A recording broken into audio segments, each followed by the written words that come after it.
אפשר לעשות צינור. פיילוט מערכת מסך להבה. במרכז הצינור. במרכז, כשהפיילוט יושב במרכז התנור.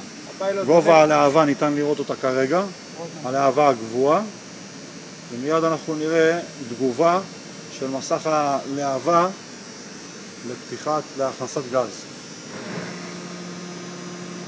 ניתן לראות שלמעשה בכל הפתחים יש זרימה וזרימה יפה, אין השעיה.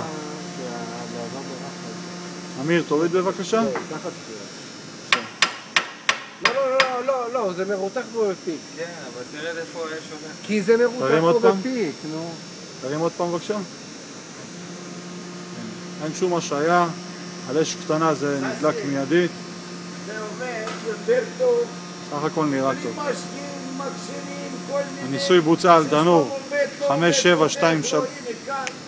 הניסוי בוצע על תנור 572301. 5723. תודה.